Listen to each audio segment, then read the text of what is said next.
kickstarting the crowdfunding business. For this week's Smith Business Close-Up, we're on location at the University of Maryland's Robert H. Smith Business School. And joining us is Professor Shiva Viswanathan, an Associate Professor of Information Systems and Co-Director of the Center for Digital Innovation, Technology, and Strategy. Thank you for being with us. Oh, it's a pleasure. Thank you for crowdfunding. What is meant by crowdfunding? So crowdfunding is part of a larger phenomena called crowdsourcing. And crowdsourcing is nothing but leveraging the crowd for a number of different activities. So you could use the crowd for labor. You could use the crowd for creative tasks like T-shirt design, let's say logo design or a website design. You could use the power of the crowd for coming up with innovative solutions. And crowdfunding is about using the crowd to tap the crowd for resources, for funding, for financing your startup or new venture. And crowdsourcing in general is not something that's very new. If you think about it, it's probably one of the oldest forms of transacting. We've had crowd-based markets since ancient civilizations. And this is just coming back a full circle. It's maybe gotten a bit easier to connect to the crowd with the internet and websites like Kickstarter. How does that work?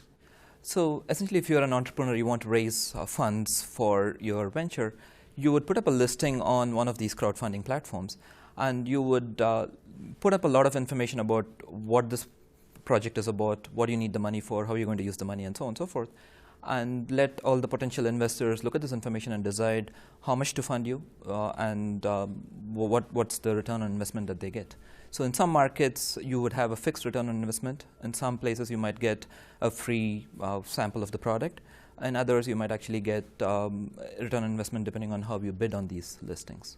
Any success stories so far with websites like Kickstarter or others? Oh, definitely. There have been a lot of crowdfunding markets that have evolved over the last few years. Kickstarter, of course, is a very popular one. There have been projects that have been very successful in raising millions of dollars on these platforms. But the earliest ones were the ones like Prosper, which were essentially debt-based markets. So people would invest in these ventures and get a return on investment as opposed to get a sample of the product or, let's say, a ticket to a music concert. What are the regulatory issues with actually raising money in this way? So interestingly, so far, none of these markets have been regulated, and which is typically the case with early startup. What we find is the SEC is now starting to bring in some regulation. So what we'll see is the growth of equity-based markets. So what's currently happening is the SEC is debating rules about rules for these equity-based markets. And within the next few months, we should see these rules being finalized. And then these markets will start to be regulated. What's your sense of where it goes from there? For what types of ventures would this be a wise avenue to explore in terms of fundraising? And the flip side is people who are considering being part of the crowd, what should they think about? So one of the biggest problems with these kind of markets is, of course, there's greater risk. So whenever we think about the term crowd, there's a misconception that these are not experts or the crowds lack expertise. But what we find in our studies, we've studied a number of these online crowdfunding platforms, and what we find is the crowd is very sophisticated in making decisions.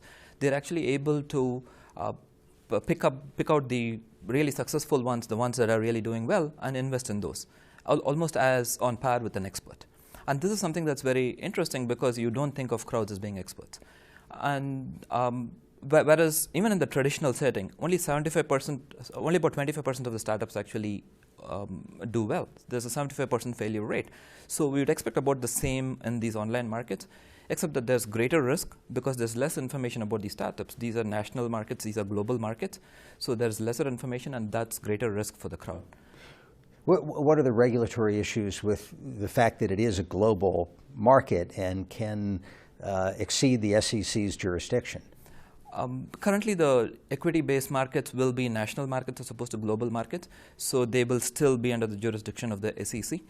I guess when it becomes global, then that's a completely whole new range of issues that will probably crop up. If an entrepreneur is looking at this, not even necessarily for a for-profit venture, for some sort of venture, what are the keys to making it work, or knowing if your venture might be appealing to the crowd? One of the interesting things is how these markets are designed. So for instance, different crowdfunding markets have very different designs in terms of what kind of information do they make available to potential investors. And what we find is that these differences in how these markets are designed make a huge difference in how successful these markets are. Is the crowd able to make the right decisions? And even making a particular piece of information more transparent or less transparent has a very significant implication. So I would think it's more about the design of the market as opposed to the individual participants, because what we find is given the right information, people are able to make the right decisions. All right, Professor Shiva Vishwanathan from the University of Maryland, thank you for being with us. Thank you very much. It's a pleasure.